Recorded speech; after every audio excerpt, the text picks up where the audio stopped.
Voilà, donc après avoir vu les évangiles, après avoir étudié en grande ligne les auteurs et le contenu et la façon dont ils ont abordé les choses, on va, on va voir le personnage principal.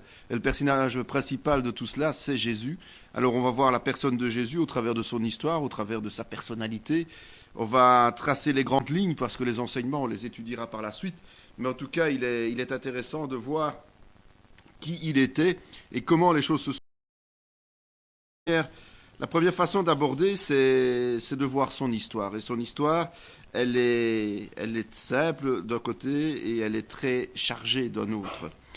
Alors nous avons vu qu'il y a une façon, disons, de combiner les évangiles pour que on ait une chronologie, une histoire logique qui tienne la route dans le pour la vie de Jésus. Mais pour cela, il faut qu'on travaille sur les 4 évangiles, et pas seulement sur 2 ou sur 3, sur les 4 évangiles.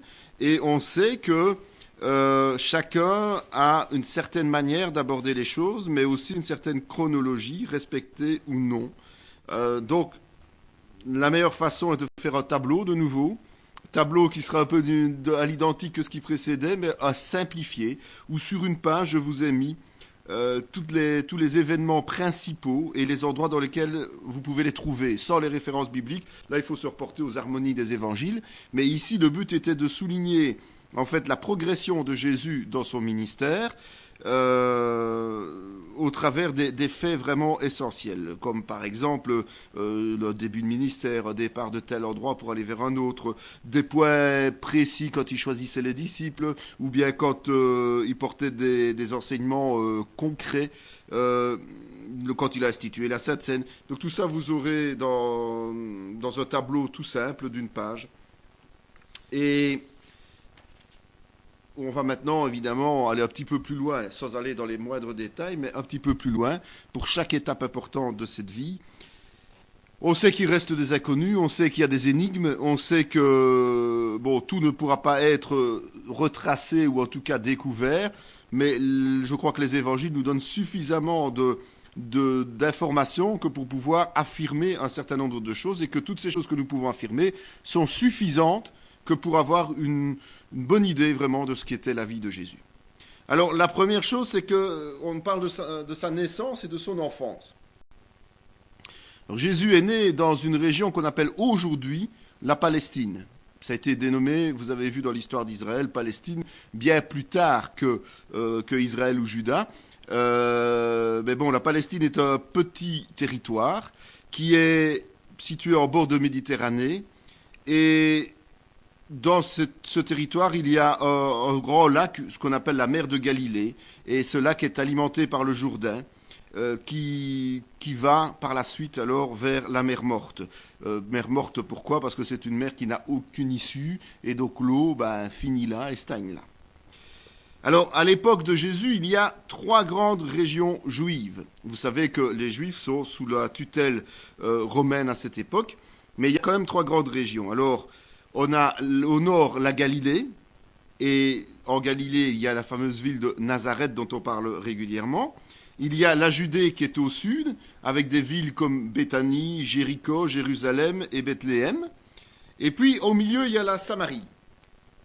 Alors, il faut savoir que la Samarie, en fait, est une région un peu particulière, parce que il y a eu l'exode juif, évidemment, qui a eu lieu, et s'était installée à l'époque une colonie assyrienne, qui en fait appliquait la loi juive. Donc vous savez que lorsque un peuple était envoyé en exil, on ne laissait pas les terres vides, mais on y amenait un autre peuple. La façon la meilleure de gérer et de soumettre des populations était tout simplement de les déplacer de force. Et donc, la meilleure façon était, ici pour les Assyriens, au moment où les déportations ont eu lieu, mais ça faisait très longtemps de cela évidemment, eh bien la meilleure façon était d'amener une colonie assyrienne, mais comme elle se trouvait dans la région judéenne, eh bien, ils ont assimilé la loi juive et ils l'ont mis en pratique. Ils ont mis en pratique cette loi juive, mais pas les prophètes. Pas les prophètes, et ils avaient créé leur propre lieu saint. Alors, vous avez certainement compris ce que j'expliquais. Galilée, Judée, Samarie. Ça veut dire qu'il fallait traverser la Samarie pour rejoindre soit de la Galilée vers la Judée ou vice-versa. C'était un passage obligé. Et le problème, c'est qu'effectivement, naissaient des conflits entre les Galiléens, les Judéens et les Samaritains, puisque les Samaritains n'étaient pas des Juifs accomplissant la totalité de la loi et des prophètes, et qui avaient leurs propres règles, on va dire. C'est ce qui amenait tant de Juifs à avoir peur de traverser la Samarie, parce qu'ils les prenaient pour des ennemis et non pas pour des alliés. Alors Matthieu va surtout parler de cette naissance de Jésus, et c'est un accomplissement des prophéties, donc c'est un premier chapitre prophétique, puisque l'enfant va naître dans une mangeoire, dans une crèche. Les mages à Jérusalem sont allés l'adorer, et il a été présenté au temple, avant que Marie et Joseph fuient en Égypte aussi. Il ne faut bien pas oublier que Matthieu parle de cette fuite en Égypte, et c'est que c'est le seul. Il y a fallu attendre 2 ans d'exil après la mort d'Hérode pour que Joseph et Marie, avec Jésus, rentrent à Nazareth. C'est pour ça, en fait, que Jésus est appelé le Nazaréen, parce que les gens ignoraient que Jésus était né à Bethléem. Il est parti tellement vite, il est parti tellement rapidement après sa naissance, on va dire, à cause de la crainte justement qu'il meure, qu'il soit tué suite aux ordres d'Hérode. Eh bien, les gens n'ont pas en mémoire que Jésus est né à Bethléem. Les gens le prennent pour quelqu'un venant de Nazareth, donc de Galilée. Donc on l'appelle le Nazaréen ou le Galiléen, alors qu'en fait, il est judéen. Il faut quand même souligner ce fait-là aussi, étant né à Bethléem. On raconte un seul épisode de son enfance, celui où, à 12 ans, il est, pour ses parents, perdu pendant 2 jours, alors qu'il était en train de parler au temple déjà, avec les docteurs de la loi, et manifestement, il était en connaissance de cause, il savait de quoi il parlait, il avait déjà cette vérité dans ses paroles. C'est certainement le moment où il a pris conscience de vraiment qui il était. Il y a un blanc, un grand blanc, dans les évangiles, et on le retrouve vers 30 ans. Bien qu'ils aient vécu avec lui longtemps, ses frères et sœurs notamment, ses proches ne se sont pas rendus compte du caractère exceptionnel de Jésus. Le fait qu'il était parfait, le fait qu'il était sans péché. Et même Marie, qui avait eu l'annonce qu'elle était porteuse du Fils de Dieu, ne s'est pas vraiment rendu compte de qui il était en réalité. Certainement, il y avait cette fierté venant de sa mère d'avoir enfanté un enfant choisi par le Seigneur, mais c'est manifestement insuffisant pour qu'elle reconnaisse en lui, et ses frères et sœurs reconnaissent en lui, quelqu'un de parfait. Et c'est vrai que humainement, il faut reconnaître qu'on a plus tendance à aller vers ce qui est mauvais que vers ce qui est bon, de façon naturelle, de façon charnelle. Lorsque l'on est dans le monde, on a plus tendance à tricher qu'à respecter les règles. C'est humain, c'est comme ça. Et donc, jusqu'à 30 ans, on ne relate rien de Jésus, et surtout, on ne relate pas le moindre miracle, puisque, et c'est normal, il est simplement homme, et il n'est pas encore rempli du Saint-Esprit.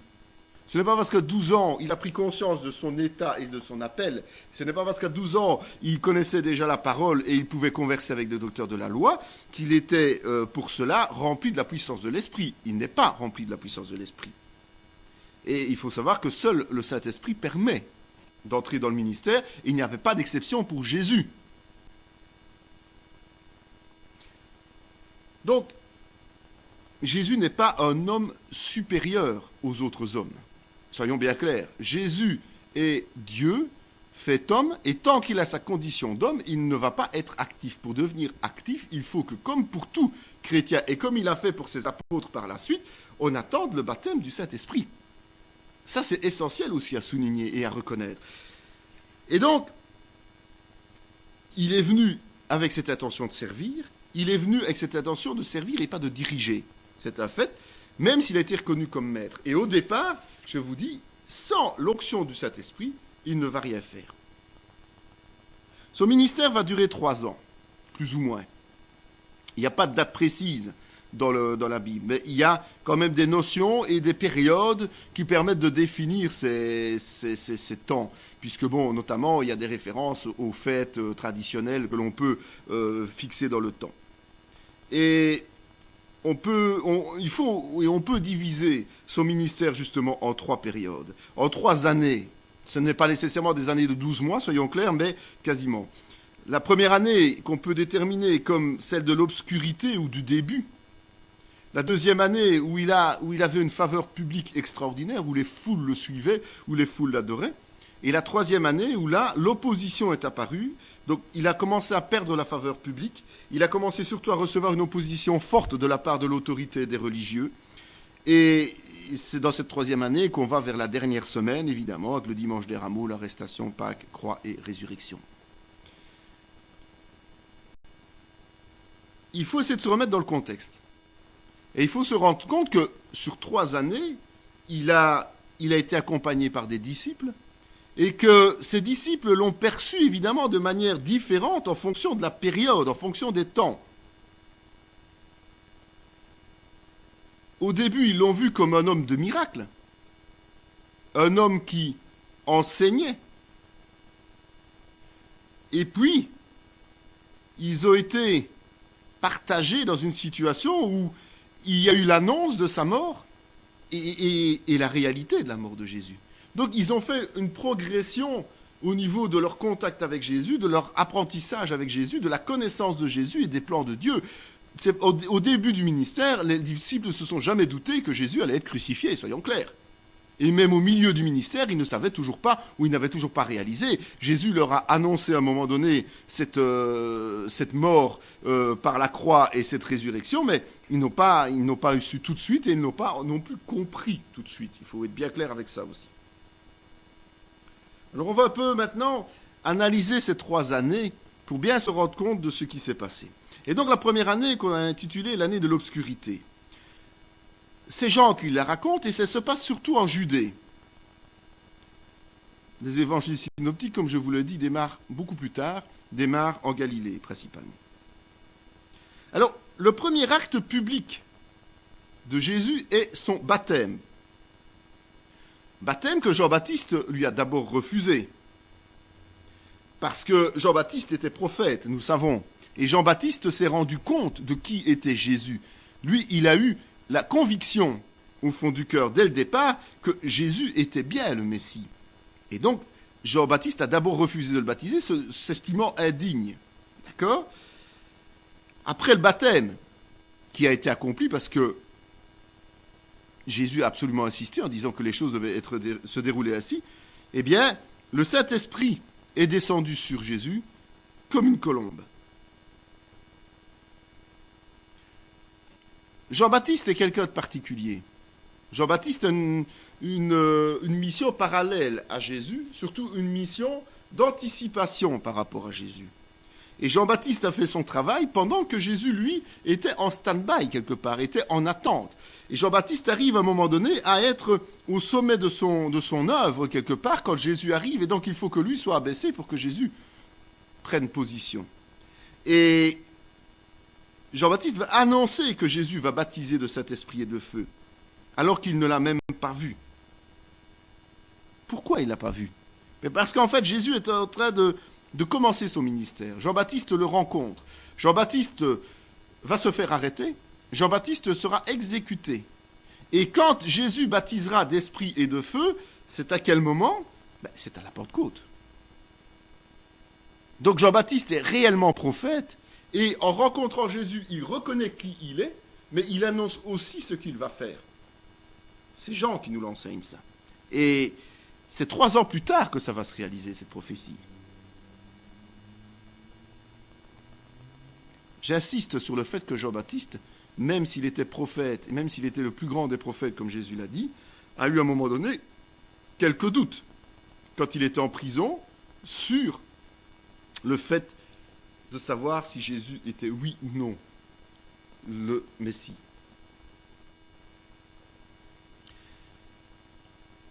Quand Jésus est rempli du Saint-Esprit, lorsqu'il a reçu son baptême du Saint-Esprit, vous savez qu'il a été emmené dans le désert pour lutter contre Satan. Alors il va jeûner pendant 40 jours. Et il faut savoir cette particularité du jeûne, parce que certains mettent en doute le fait qu'il ait pu tenir 40 jours. Mais il faut savoir que lorsque on entame un vrai jeûne, la sensation de faim va disparaître après 2 ou 3 jours. Ça ne veut pas dire l'envie de manger. La sensation de faim, c'est le corps qui réclame de la nourriture. Si le corps ne reçoit pas de nourriture pendant 2-3 jours, à partir du 4e jour, il ne va plus réclamer de nourriture. D'accord ? Donc, il faut savoir qu'on doit lutter 2-3 jours pour tenir ferme, et à partir de là, logiquement, le corps n'a plus besoin de cette nourriture, ne la réclame plus. Ça ne veut pas dire que dans nos pensées, l'envie de manger n'est pas là. C'est à nous de lutter contre nos pensées. Et certainement, Jésus, à certains moments, a dû lutter contre ses pensées. Mais la sensation n'est pas là. Et la sensation ne va réapparaître qu'une fois que nos réserves sont réellement épuisées. Et elles sont réellement épuisées environ 40 jours plus tard. C'est ce qui explique les 40 jours de jeûne de Jésus. Il est allé jusqu'au bout de sa capacité physique, c'est-à-dire la capacité physique normale d'un homme, d'une femme qui n'a pas de problème de santé. Nous sommes aptes à tenir 40 jours de jeûne. C'est ça que ça veut dire.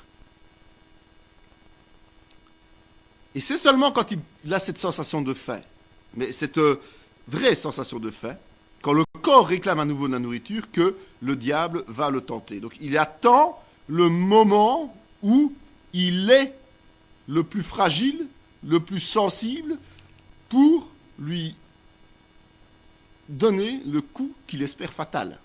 Soyons clairs. Satan, il faut bien s'en rendre compte, a beaucoup de patience, contrairement à ce qu'on peut s'imaginer. Il a énormément de patience. Il a attendu 40 jours en train de zoner là dans le désert, et il a attendu que Jésus se retrouve dans une situation de faiblesse, c'est-à-dire le moment où il a besoin de manger. Il a résisté, vous savez très bien, et parce qu'il a résisté, il est non plus seulement baptisé de l'Esprit, rempli d'Esprit, mais il est revêtu du Saint-Esprit. Ça veut dire qu'il y a une notion de protection et de puissance. Donc il ne suffit pas d'être baptisé du Saint-Esprit, il faut aussi que la puissance du Saint-Esprit puisse sortir de nous et puisse nous permettre de réaliser les choses. Baptisé du Saint-Esprit, c'est le fait que le Saint-Esprit est en nous, mais il faut que pour être actif et utile pour le service du Seigneur, que ce Saint-Esprit puisse déborder de nous, tout simplement. Et donc, à partir du moment où le Saint-Esprit peut déborder de nous, eh bien, et déborde de lui, ça veut dire qu'il peut commencer le combat spirituel, les combats spirituels, pour pouvoir vraiment dépouiller l'homme fort, c'est-à-dire le diable, qu'il a lié pendant qu'il était dans le désert. Comment a-t-il lié le diable? Tout simplement parce que il lui a résisté. Donc, il a résisté au diable, comme dit Jacques. Le diable doit fuir loin de lui, attendant son heure, puisqu'il attend, il va revenir à la crucifixion, je vous rappelle quand même. Dans le jardin de Gethsémane, le diable, il est là, il ne faut pas rigoler. Mais il a résisté. Donc ça veut dire qu'il a lié l'homme fort, c'est-à-dire qu'il a empêché le diable de pouvoir encore être actif dans sa propre vie. On ne peut le faire que justement en résistant aux tentations et non pas en cédant aux tentations. C'est ce que Jésus nous enseigne au travers de ce passage-là.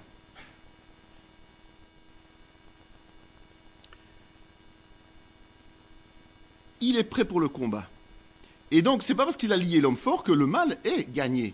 L'homme fort est lié, ça veut dire que Satan ne peut plus l'atteindre lui, mais le mal est toujours bien présent et Jésus va combattre ce mal tout au long de son ministère, à travers des miracles, des délivrances, de tout ce qui va faire en sorte qu'il va montrer la toute-puissance de Dieu et qu'il va contrecarrer les plans de l'adversaire.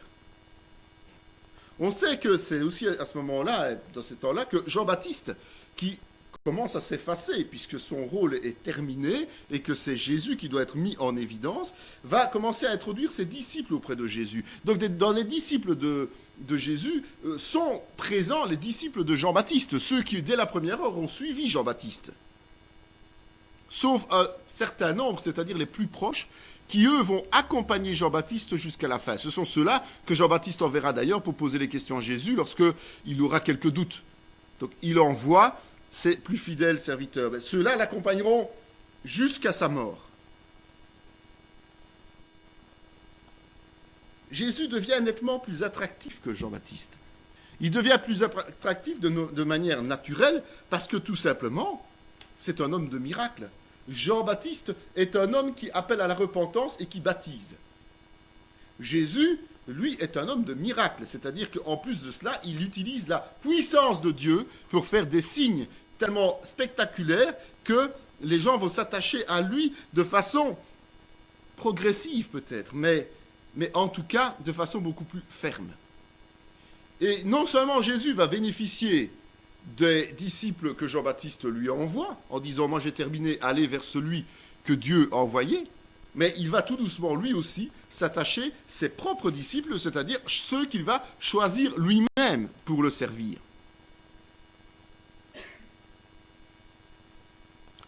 On sait que pendant le ministère en Judée, c'est pour ça que je vous disais que parfois il y a des incursions d'un côté ou de l'autre, Jésus est monté en Galilée, à Cana. Cana se trouve en Galilée, pour le fameux mariage.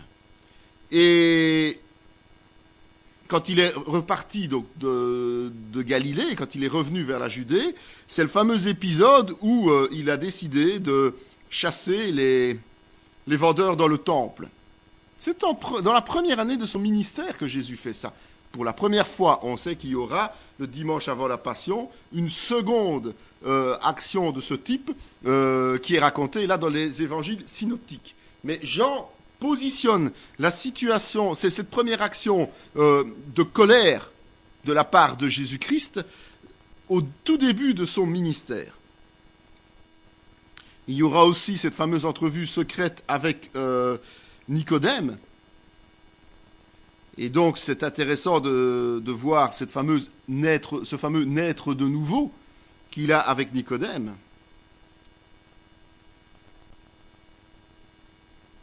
Il va rester plus ou moins 8 mois en Judée, avant de monter en Galilée.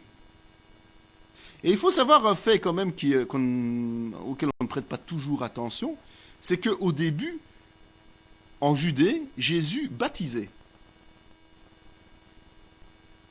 Par la suite, ce sont ses disciples qui le faisaient. Mais au début, Jésus baptisait lui-même. Donc il a pris le relais de Jean-Baptiste, et il a lui-même baptisé des personnes qui venaient, qui se repentaient, avant de laisser ses disciples travailler, lui s'accent sur le principal, c'est-à-dire l'enseignement, parce qu'il devait laisser son héritage, il devait laisser son message avant de s'en aller, et il savait que le temps était court. C'est à cette époque-là d'ailleurs que Jean-Baptiste a été incarcéré, et puis vous connaissez l'histoire par la suite.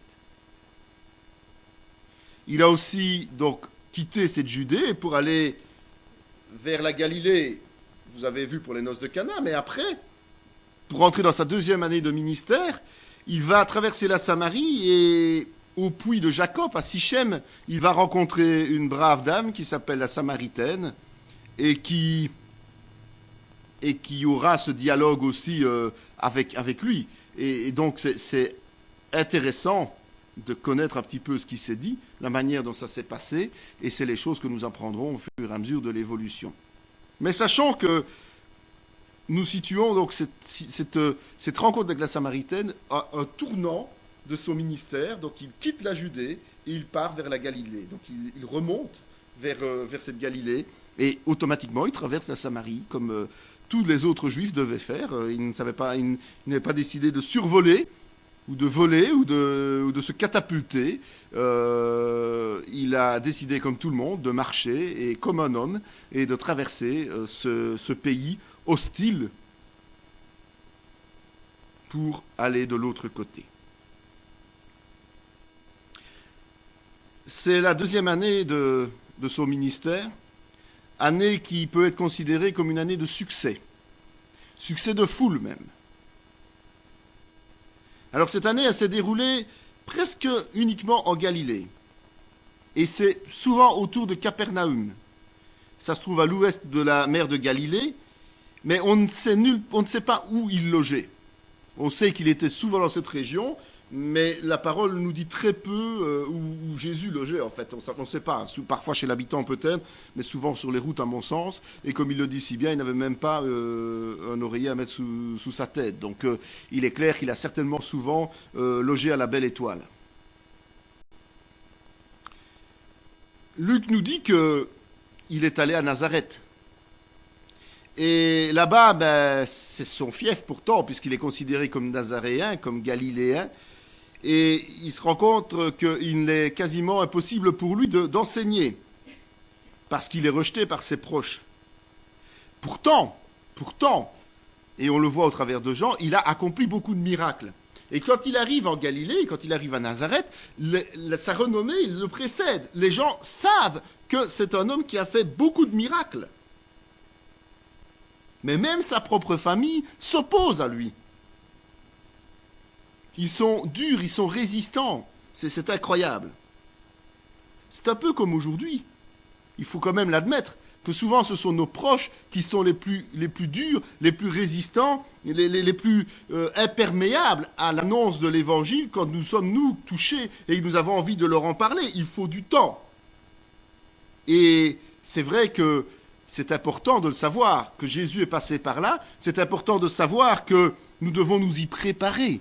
Parce que si nous ne nous y préparons pas, ils finiront par nous intimider, nous décourager et nous pousser à l'abandon. Ce n'est pas le cas de Jésus, évidemment. Jésus, lui,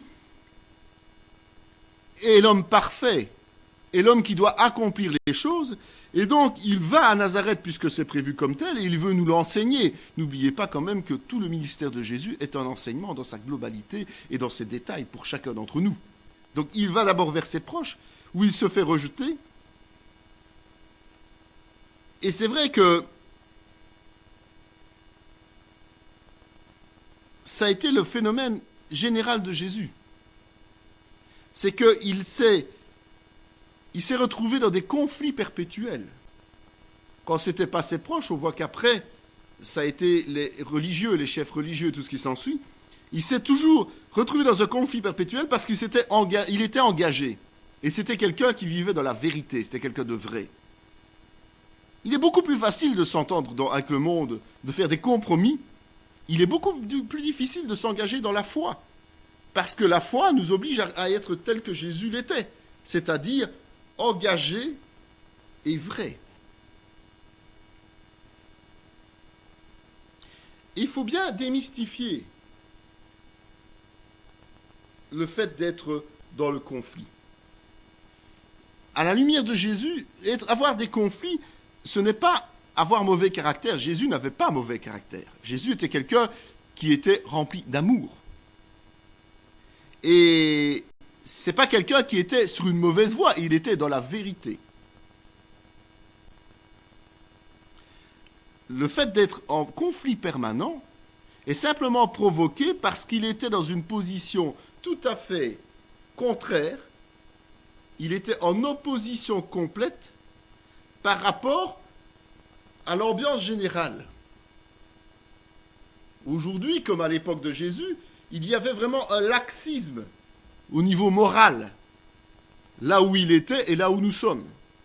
Alors, si vous dénotez par rapport à ce laxisme en ayant une rigueur et en respectant les règles, en respectant la parole de Dieu, vous ne saurez faire que faire lever face à vous des oppositions. Parce que vous dérangez quelque part, vous bousculez les gens dans leurs mauvaises habitudes et ils n'ont pas envie de changer de leurs mauvaises habitudes tant qu'ils ne sont pas touchés par le Saint-Esprit. Et donc c'est pour ça que Jésus ne peut pas être qualifié de râleur, de mauvais caractère, mais il peut être simplement reconnu comme étant quelqu'un de vrai et donc automatiquement il s'attirait l'opposition.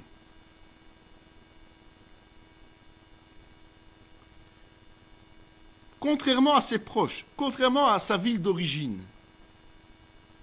Les autres Galiléens Eux aussi connaissaient les miracles. Mais eux, ils l'attendaient, ils le voulaient.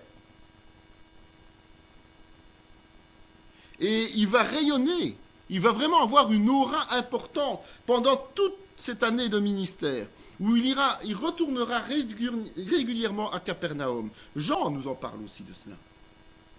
Partout, il y a des foules.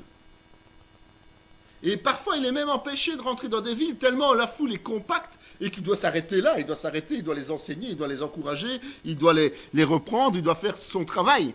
Mais il n'arrive même plus à pénétrer dans les villes tant il a un succès. Il n'arrive plus à s'isoler non plus parce que les foules le poursuivent. C'est autre chose que les stars d'aujourd'hui, qui réunissent 2, 3, 4, 5 000 personnes. Là, il ne pouvait plus faire un pas sans que les gens lui courent après. Ils anticipaient, même s'ils prenaient un navire pour traverser, ils étaient déjà de l'autre côté quand il arrivait. C'était la folie pure. Hein. Il faut se rendre compte de ça. On ne voit pas assez, on ne raconte pas assez ce succès de Jésus-Christ. Il a vraiment eu un succès extraordinaire, ce qui veut dire qu'à tout moment, il aurait pu faire basculer l'histoire. Il aurait pu lever une armée s'il avait voulu. Il aurait pu faire une révolution, il aurait pu chasser les Romains du pays. C'était sûr et certain, puisque les Juifs, c'est ce qu'ils attendaient.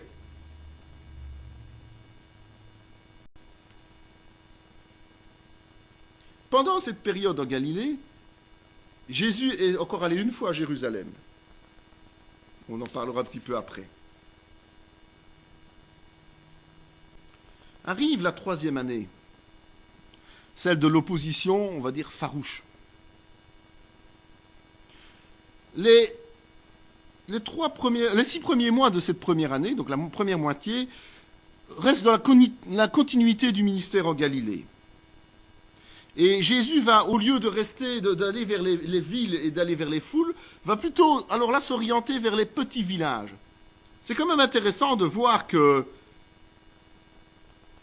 tout compte fait, alors qu'il est dans plein succès, alors que nous, en tant qu'êtres humains et même que serviteurs de Dieu, lorsque le succès est là, on a tendance à se diriger vers les foules, lui fait l'inverse. Progressivement, il s'isole de ces foules pour aller vers les petits lieux. Alors que nous, dans nos ministères, on commence par faire des petites choses, des petites œuvres, et puis, une fois que les grandes sont là, on reste focalisé sur les grandes, et bien lui, il dit, hey, attention, je commence des petites œuvres, j'ai du succès, mais après je me retourne vers les petites gens, celles qui sont isolées, celles qui se trouvent dans les villages. Le succès n'est pas voulu par Dieu, c'est l'efficacité qui l'est voulu. Il va même sortir des régions juives. On le voit à Tyr et à Sidon notamment, à Césarée de Philippe et en Décapole. Matthieu, Marc, Luc en parlent de tout ça. Il a décidé de cibler beaucoup plus son approche. Et il travaille sur des petits groupes. Et il va surtout s'intéresser à son petit groupe d'apôtres, en l'étendant parfois aux autres disciples, mais il va vraiment travailler avec un enseignement beaucoup plus rapproché, beaucoup plus intime, beaucoup plus humain.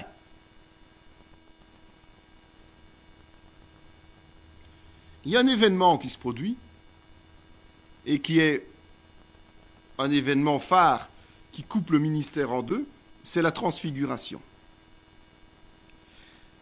C'est en fait la manière que Dieu a choisie pour affirmer la souveraineté de Jésus sur le monde visible et spirituel. Et pour ça, qui de mieux pouvait être pris que Moïse et Élie? Élie, parce qu'il est considéré comme le plus grand des prophètes, et que Jean-Baptiste était considéré aussi comme cet Élie, ce nouvel Élie. Moïse, parce que c'est lui qui a reçu la loi et les tables de la loi, et qui a donc été à l'origine de toute la structure juive. Donc c'était deux personnes qui avaient beaucoup d'importance aux yeux des Juifs, et la meilleure façon d'attester la souveraineté complète de Jésus-Christ, tant sur la terre que dans les cieux, était de le faire apparaître en tant qu'être surnaturel, être de lumière en présence de Moïse et d'Élie. Et c'est ce moment-là qu'il va choisir pour envoyer les 70 disciples en mission. On a vu, c'est la charnière. Et on se trouve dans les 6 derniers mois, les 6 mois suivants de son ministère de la 3e année en Galilée. Et là, il va progressivement se rapprocher de Jérusalem. Et évidemment, il va se rapprocher de sa mort, qu'il annonce à plusieurs reprises. Il va passer par la Judée et la Pérée. Il va faire 2 visites à Jérusalem. Et on va même tenter de l'arrêter, de le lapider. L'opposition est de plus en plus forte.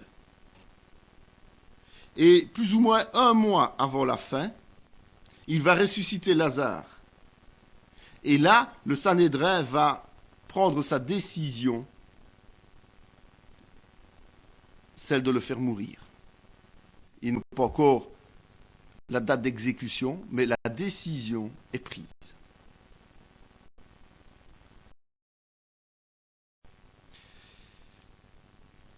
Pendant ces 3 années, il faut savoir que Jésus est passé 7 fois à Jérusalem.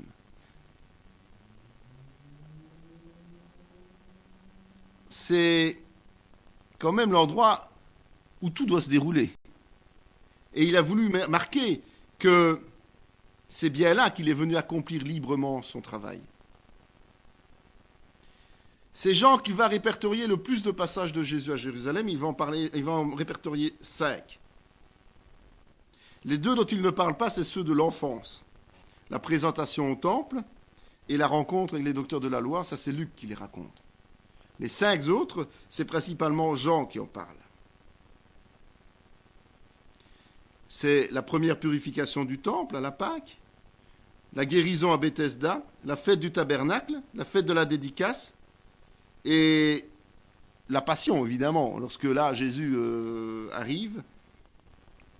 On voit qu'au travers de ces 7 passages, surtout les 5 principaux, il n'a pas voulu fuir Jérusalem, jamais. Parce qu'il savait que c'est là qu'il accomplirait les choses. Il n'y est pas resté à certains moments, sachant que sinon les plans ne seraient pas respectés et qu'il y aurait une précipitation des événements, mais il n'a pas voulu non plus fuir ses responsabilités. Et sur 3 ans de temps, il est passé 7 fois à Jérusalem, connaissant les distances et sachant qu'il voyageait à pied, c'est quand même pas mal du tout.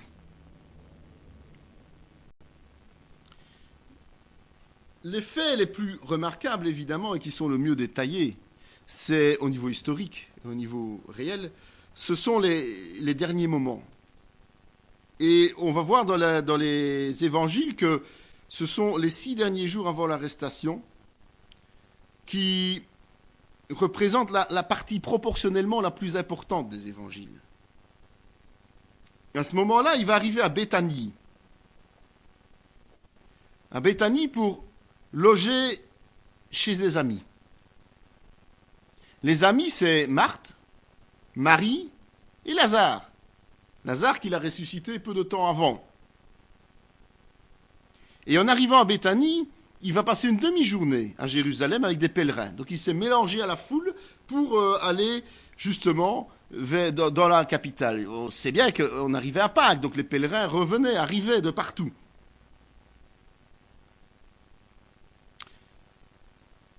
Le lendemain du sabbat, et pour vraiment démarquer sa différence entre sa royauté et la sienne et celle des rois de la terre, des monarques de la terre, il décide de rentrer dans Jérusalem sur un ânon. C'est une entrée triomphale, acclamée par la foule, alors que les rois terrestres, eux, utilisaient toujours des chevaux, plus prestigieux, plus honorables. Et c'est à ce moment-là que, un petit peu plus tard, il va chasser les vendeurs du temple. Alors, du lundi au mercredi, il va enseigner dans le temple. Mais chaque soir, il va sortir de Jérusalem et il va dormir à Béthanie. Ça, la parole nous le dit. Et le lundi, on sait que des Grecs vont obtenir une entrevue avec lui. Le mardi, il y a des opposants qui vont le titiller et qui vont lui poser des questions dans le temple, et notamment les fameuses questions sur le baptême de Jean-Baptiste et sur le tribut à César. Et c'est là qu'il va adresser son discours de malédiction envers les responsables spirituels et sur la mauvaise interprétation de la charité. Matthieu 23.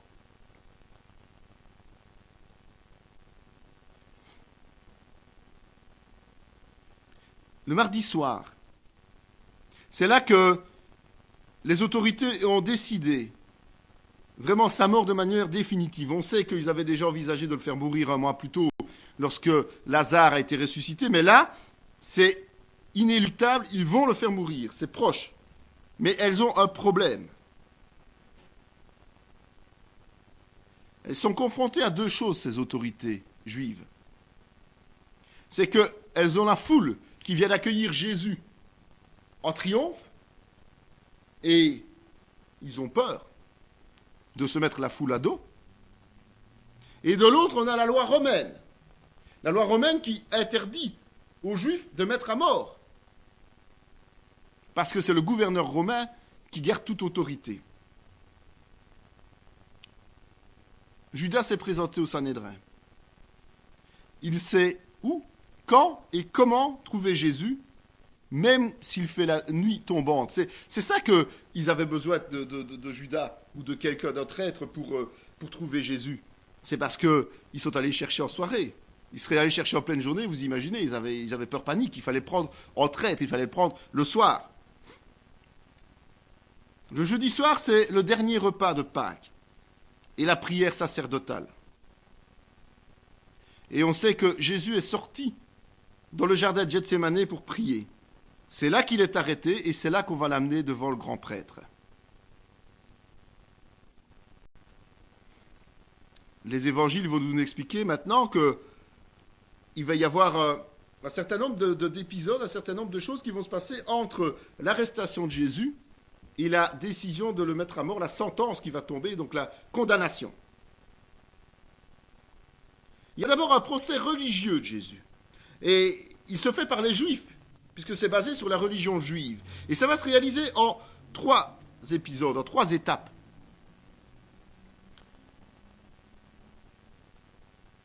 Le premier, c'est qu'il va comparaître devant Anne. Il faut savoir que Anne était, en fait, l'ancien grand sacrificateur qui avait été destitué par les Romains. Et donc c'était son beau-fils, Caïphe, qui était devenu grand sacrificateur, nommé par les Romains. Mais Anne était encore, on va dire, l'autorité officieuse des Juifs. Et donc, il est important de voir que le premier réflexe que l'on a eu, c'est d'aller présenter Jésus devant cet ancien grand sacrificateur pour qu'il comparaisse. Puis après, il a été présenté à Caïphe et au Sanhédrin, mais de manière officieuse, parce que le Sanhédrin avait des règles pour se présenter, il ne pouvait pas prendre de décision définitive avant l'aube. Et donc, c'est seulement à l'aube que le Sanhédrin a pris une position officielle, a déclaré officiellement leur condamnation. C'est à ce moment-là, dans ce cadre-là, dans ce déroulement-là, que va survenir le reniement que Jésus avait prophétisé, reniement de Pierre. Et le suicide ou accident mortel de Judas. On penchera plus pour le suicide, mais il y a une notion d'accident mortel dans un autre évangile. Mais ce n'est pas suffisant pour faire mourir Jésus, comme je l'ai dit, parce que on ne peut pas se contenter de le condamner, en tout cas de vouloir le faire mourir en tant que juif, puisqu'on n'a pas le droit de le faire mourir. Donc il faut qu'il soit amené au procès administratif par l'autorité romaine. Et là, il va encore y avoir plusieurs phases à cette condamnation. Pilate va interroger Jésus une première fois. Et il va se rendre compte que Jésus est galiléen. Et là, il va se dire, bonne affaire. Jésus est galiléen, c'est Hérode le tétrarque, il n'a qu'à se débrouiller avec. On envoie Jésus chez Hérode. Hérode le tétrarque, c'est pas le même Hérode que précédemment, hein. C'est le fils d'Hérode. Eh bien, Hérode le tétrarque ne voit rien de spécial chez Jésus, Ça aurait été son père, à mon avis, il le faisait décapiter tout de suite. Il était tellement paranoïaque et suspicieux qu'il n'aurait pas hésité. Mais là, Hérode le tétrarque ne voit rien, et donc, il dit, moi je ne vois rien, je le renvoie à Pilate. Alors Pilate n'a d'autre choix, quelque part, que de l'interroger à nouveau, et parce qu'il ne voit rien en Jésus de mauvais, eh bien, il propose de libérer soit Jésus, soit Barabbas, puisque c'est une amnistie qui était faite sur base de la fête de la Pâque, qui était offerte aux Juifs, l'amnistie d'un condamné à mort. Barabbas était un brigand condamné à mort. Mais à la demande du peuple juif et contre l'avis de Pilate, qui a beaucoup insisté, mais qui malgré tout s'en est lavé les mains après, Barabbas est libéré et c'est Jésus que condamné à mort. De ce fait-là, on le couronne. On va le couronner avec des épines. Et il va être battu par les soldats. Et il va être battu par les soldats et emmené pour être crucifié, puisque c'était la règle. Et c'est là que le fameux Simon de Cyrène a été contraint de porter sa croix.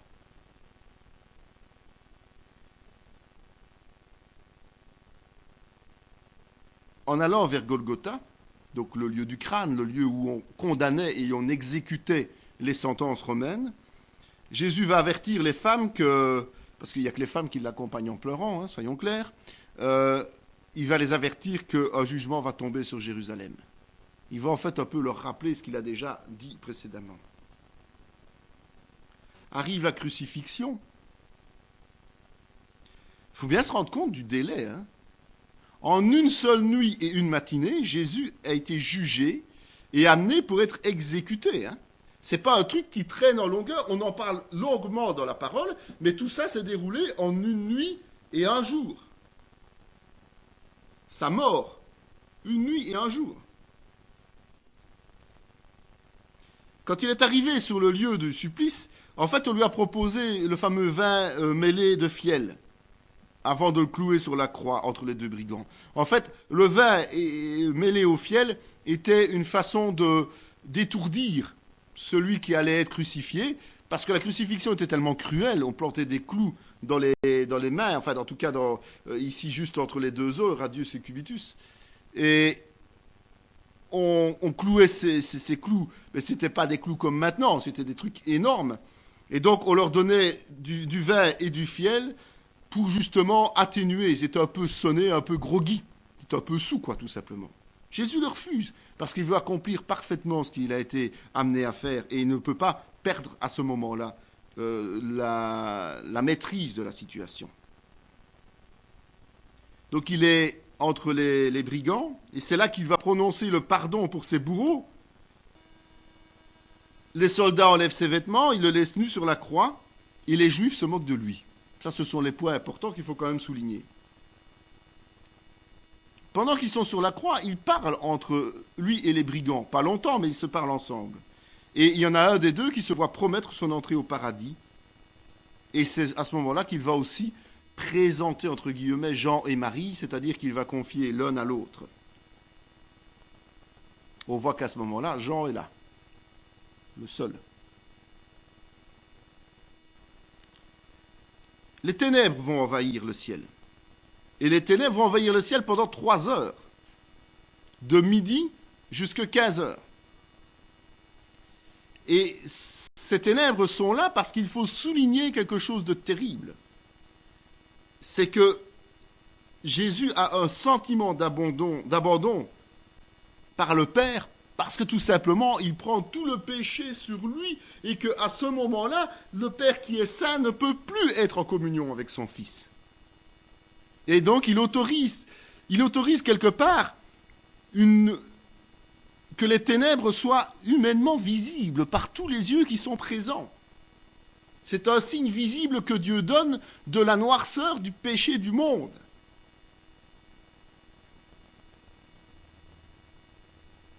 À un moment donné, il va déclarer qu'il a soif, et on va lui donner du vinaigre sur une éponge. Et quand il va estimer que tout est accompli, il va lui-même remettre volontairement son esprit entre les mains du Père. Donc il va décider que c'est terminé.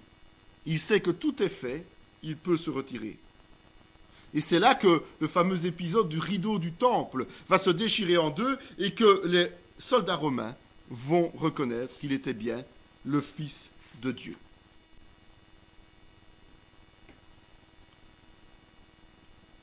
Avec l'accord de Pilate, son corps est déposé dès le vendredi soir, puisqu'on ne peut pas laisser de mort comme ça sur une croix. D'ailleurs, on a hâté la mort des autres brigands qui, eux, ont un peu plus de résistance que Jésus. Jésus a beaucoup souffert avant et s'en est allé, mais les autres, on a dû briser leurs jambes. Et donc, il va être mis dans un tombeau par Joseph d'Arimathée, qui est un homme riche. Et là, on voit que réintervient le fameux Nicodème aussi.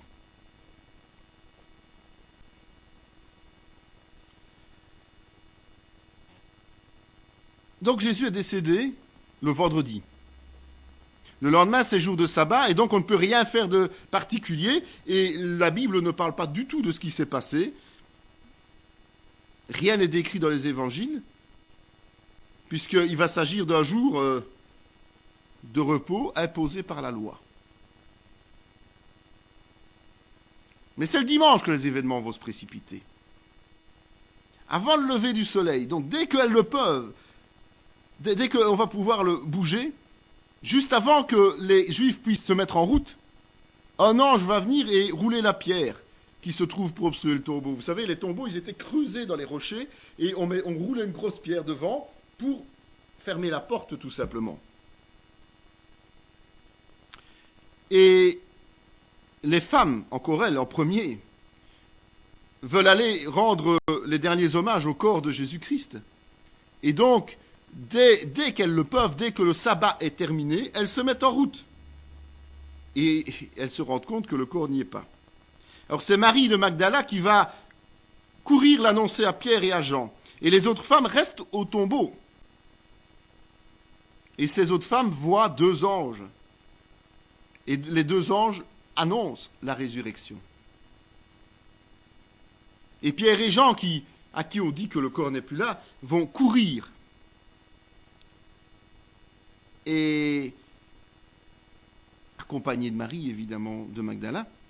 Et c'est à elle que Jésus va apparaître dans le jardin. C'est la toute première apparition de Jésus-Christ et il apparaît à une femme. Puis Jésus va apparaître aux autres femmes. Marie, mère de Jacques, Salomé et Jeanne. C'est sa deuxième apparition. Les gardes du tombeau, eux, qui étaient là et qui ont un petit problème quand même, parce qu'ils n'ont pas fait leur boulot quelque part, vont raconter aux chefs religieux comment l'ange a roulé la pierre. Donc ils se sont rendus compte qu'il y a quelque chose de surnaturel qui s'est passé. Ils ont été témoins de ça. Et qu'est-ce qui s'est passé? Ils ont été soudoyés. On leur a donné de l'argent pour changer le témoignage et on leur a promis que s'ils avaient des problèmes, on arrangerait leurs histoires. Il ne faut pas s'étonner non plus qu'il n'y ait pas de trace de ça dans l'histoire séculière du passage de Jésus. Jésus dérangeait, soyons clairs. Jésus perturbait, et donc il ne fallait pas qu'on en fasse un martyr et un héros. Il faut bien se rendre compte que ça a dû être effacé des tablettes de l'histoire romaine, cette histoire-là. C'est pour ça qu'on n'en parle pas ailleurs, ou presque pas ailleurs. Le premier à qui Jésus va apparaître, en tant qu'homme, en tant qu'apôtre, c'est à Pierre, lors de la troisième apparition. Le dimanche après-midi, c'est sa quatrième apparition, et ce sont deux disciples qui sont sur le chemin d'Emmaüs, et qui le soir même vont pouvoir en témoigner. Et c'est seulement après ça que Jésus va apparaître aux 10 apôtres dans la chambre haute, en l'absence de Thomas. C'est sa cinquième apparition. C'est la cinquième apparition le même jour. Le premier jour de sa résurrection, il est apparu 5 fois. C'est énorme. Et puis le dimanche suivant, il va de nouveau apparaître aux apôtres qui sont réunis. Donc il y a un vide là entre les deux. Et là, Thomas est là, il y est présent. Et là, évidemment, il reconnaît aussi que Jésus est ressuscité. C'est sa 6e apparition. Et pendant les 32 jours qui vont suivre, donc Jésus est resté longtemps présent sur terre. Après sa mort, il est resté un certain temps, plus d'1 mois présent sur terre. Eh bien, il apparaît encore 4 fois.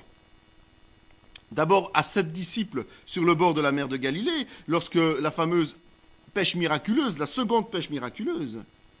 Ensuite, ça va être à 500 frères, dont les apôtres. Puis il va apparaître à son frère Jacques. Et finalement, la dernière fois qu'il va apparaître, c'est à Jérusalem, devant ses disciples. Et donc il a fait 10 visites. 40 jours sont écoulés à partir du mont des Oliviers. Et c'est à ce moment-là qu'il s'élève dans les cieux devant ses disciples.